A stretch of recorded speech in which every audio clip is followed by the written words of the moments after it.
What does it mean to lean into your greatness, to know all of who you are, and to find that spiritual center within? There's a beautiful practice that shamans carry and I hold very dear to this, is being an Ayni. An Ayni, which is spelled Ayni, is being in right relationship with self. And what does this mean?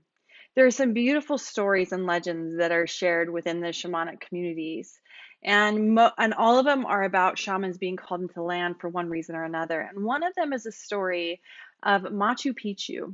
And there were fires that started to come into the land. And the local people, the local villagers, call in the shamans. As the shamans come in, they drum, they rattle the land. And there's one shaman that as she comes in, she asks for a place for her to stay, a hut for her to go into and stay. And as she goes into that hut, she's there for about a day and a half. And as she comes out, the fires stop. And the local villagers knew that it wasn't the other shamans and what they were doing, although I'm sure they added to it, but it was this one shaman. So they asked her, "What did you do?" And she said, "I went within that hut and I spent that time going within myself of finding the places within me that were out of alignment. And when I found those places within me that were out of alignment, I brought that back into balance, back into Ayni. And as I did that, as she did that, it reverberated out in the land and brought the land into balance."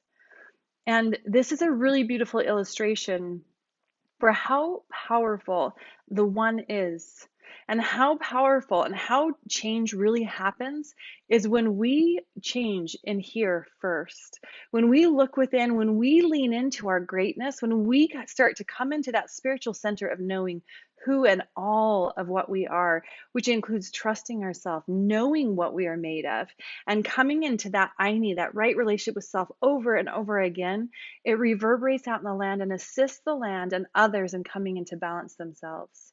So, this, my friend, is how we truly move through the world in greatness, by owning who you are, by taking radical accountability for how you're showing up in the world and bringing more and more balance into yourself so that you may in turn bring it into the world.